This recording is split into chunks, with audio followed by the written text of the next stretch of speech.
Hello guys, welcome back my YouTube channel. Guys, आज की video में हम डिस्कस करेंगे हमारी जो रिएक्ट जेएस की सीरीज चल रही है। इसमें हमने लास्ट वीडियो में किया था कि इसके दो पार्ट्स हमने कर लिए थे डिज़ाइनिंग के, है ना, के सीएसएस इन रिएक्ट जेएस के अंदर।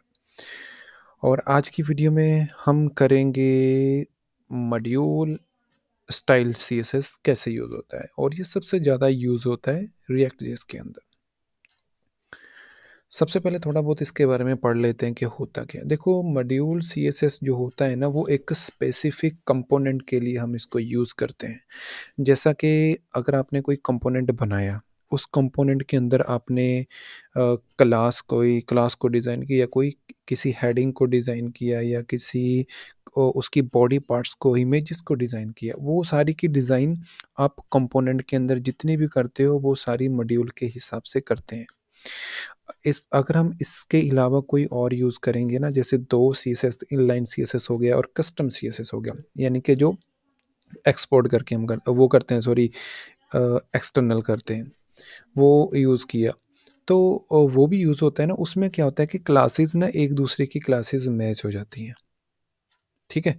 तो एक तो ये वे हो गया, दूसरा ये हो गया कि जब हम मॉड्यूल सीएसएस यूज़ करते हैं रिएक्ट के अंदर, तो रिएक्ट एक अपने आप फाइल बना देता है, एक क्लास बना देता है। पहला तो ये हो गया ना कि CSS module help to you keep style specific to the component they are used in. मतलब ये स्पेसिफिक कंपोनेंट में यूज़ करने के लिए ये हमारी हेल्प करता है मॉड्यूल सीएसएस। उसके बाद क्या हो गया कि ये C S S module allow the scoping of C S S automatically creating a unique class of the format. यानी कि जब आप सी एस एस मॉड्यूल के अंदर सी एस एस यूज़ करोगे कंपोनेंट के अंदर, तो वो जो क्लास आप यूज़ करोगे वो ऑटोमेटिकली एक यूनिक क्लास नेम बना देगा। जैसा कि फॉर एग्जांपल ये लिखा हुआ है, फाइल नेम हो गया ना, ये तो फाइल नेम हो गया, और उसके बाद एक क्लास का नेम, उसके बाद कोई स्ट्रिंग ये अपने आप जनरेट कर देगा। तो वही हम देखेंगे कि कैसे यूज़ होती है, सारा कुछ वो हम करेंगे। तो चलिए अब चलते हैं हम कोडिंग की तरफ। अब देखो, ये है गाइज हमारे पास एक कंपोनेंट डीएम का। आप कोई कंपोनेंट बना लो, ठीक है, जैसे भी आपको ठीक लगे। हम एक क्या करते हैं, एक कस्टम फाइल बनाते हैं। मैं रख लेता हूँ my test dot module dot C S S. बस कि इसके अंदर क्या है कि आपने फाइल का नाम देने के बाद डॉट मॉड्यूल डालना है, और उसके बाद सी एस एस एक्सटेंशन। ये फाइल हमारे पास बन गई। ये इसलिए यूज़ किया जाता है क्योंकि जब हम वेबसाइट बनाते हैं या कोई बड़ा सॉफ्टवेयर बनाते हैं ना, या कोई ई कॉमर्स की वेबसाइट जैसी बनाते हैं, क्योंकि जिसमें काम बहुत ज़्यादा होता है, जिसमें कंपोनेंट्स ज़्यादा बनते हैं, सॉफ्टवेयर में भी कंपोनेंट्स ज़्यादा बनते हैं, तो उसमें ये यूज़ की जाती है। तो गाइस सॉरी, बीच में ना कॉल्स वगैरह आ जाती हैं तो फिर स्किप हो जाता है, तो उसके लिए सॉरी।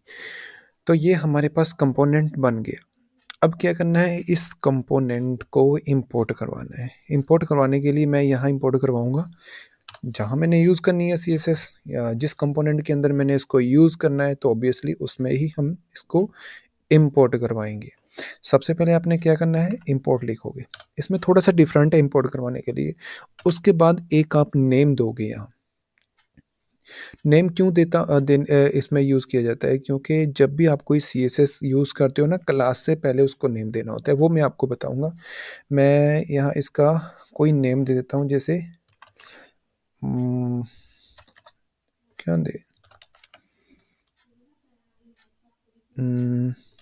पर्सन डॉट स्टाइल में नाम दे देता हूँ, ठीक है। सॉरी,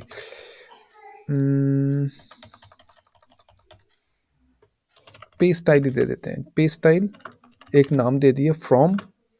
इसके बाद मैं यूज़ करूँगा, कहाँ मेरी फ़ाइल पड़ी है, मेरी फ़ाइल का नाम क्या है, माई टेस्ट। ये फ़ाइल उसने उठा लिया। अब ये इंपोर्ट करवा लिया। अब आपके माइंड में थोड़ा सा ये डाउट तो आया होगा, यार ये क्या दे लिया इन्होंने, ये तो कहीं यूज़ भी नहीं किया हुआ, ये क्या है। अच्छा, कमांड की है। अभी ये कहाँ से आ गया ना, अभी ये तो कहीं यूज़ भी नहीं किया हुआ। तो इसका पर्पस क्या है, वो अभी हम क्लास के अंदर यूज़ करेंगे।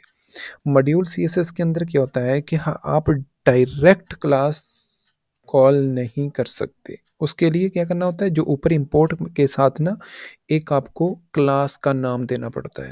जैसे मैं यहाँ लिखूँगा क्लास नेम लिख दिया ना। इससे पहले हम क्या करते थे, डायरेक्ट हम यहाँ कोई क्लास दे देते थे, जैसे टेस्ट क्लास दे दी है ना, डायरेक्ट हम लिख देते थे, या कुछ भी आपने डेमो क्लास दे दी है ना। हम इससे पहले जो हमने दो CSS किए हैं वो हम यूज़ कर देते, बट इसमें मॉड्यूल में ऐसा नहीं है। मॉड्यूल में क्या है कि आपको कर्ली ब्रेसेस यूज़ करने पड़ेंगे, और उसके बाद ये जो पी स्टाइल क्लास है, ठीक है, ये यूज़ कर लिया। उसके बाद जो आपने क्लास देनी है वो आप दे सकते हो। जैसे मैं यहाँ पर्सन नाम से कोई क्लास दे देता हूँ, ठीक हो गया। अब ये यहाँ कॉल होगी। अब हम CSS के अंदर कैसे इसको यूज़ करेंगे, डायरेक्ट हम इसको ही यूज़ करेंगे, ना कि इस वाले को। ये तो एक नाम देना होता है आपको, क्योंकि रिएक्ट का ये रूल है कि जब भी आप मॉड्यूल CSS बनाते हो, मॉड्यूल आपका आपको मॉड्यूल का नेम रखना होता है CS इंपोर्ट कराते टाइम, ठीक है। वही जो नेम रखोगे वो उसको क्लास के साथ कॉन्कैटिनेट करना पड़ता है। समझ आ गया ना। अब क्या करते हैं, इस पर्सन को मैं कॉपी कर लेता हूँ, और जो हमने एक CSS फाइल बनाई है मैं डायरेक्ट उसमें पेस्ट कर देता हूँ, ठीक। अब यहीं मैं कोई कलर वगैरह दे देता हूँ, आप सेम वैसे कर लो। कलर कलर मैं यहाँ, चलो ये कलर देता हूँ। अब देखते हैं कि ये हमारी जो CSS है वो वर्किंग उसने की है या नहीं की है। दैट्स मीन ये वर्किंग हो गई हमारी। अब मैं कोई और कलर भी चेंज करके दिखा देता हूँ ताकि पता चल जाए, क्योंकि अभी मैंने ब्राउज़र का आपके सामने ओपन नहीं किया था ना। मैं रेड कर देता हूँ अभी ये रेड हो गया, ठीक है। साथ में कुछ और थोड़ी बहुत स्टाइलिंग कर लेते हैं। मैं फ़ॉन्ट फैमिली वगैरह कर लेता हूँ। फ़ॉन्ट फैमिली में टाइम्स न्यू रोमन कर देता हूँ। फ़ॉन्ट वेट वगैरह कर लेते हैं, ठीक हो गया। फ़ॉन्ट वेट में बोल्डर या बोल्ड कर देता हूँ। ऐसा कुछ थोड़ी बहुत स्टाइलिंग करके चेक कर लेते हैं कि दैट्स मीन ये हमारी CSS वर्किंग। समझ आ गया ना। अब हमारी बात कौन सी है कि ये एक जो ऑटोमेटिकली फाइल, यूनिक फाइल कहाँ क्रिएट करता है, ये भी तो पता होना चाहिए ना। तो वही हम देखते हैं इंस्पेक्ट में जाके।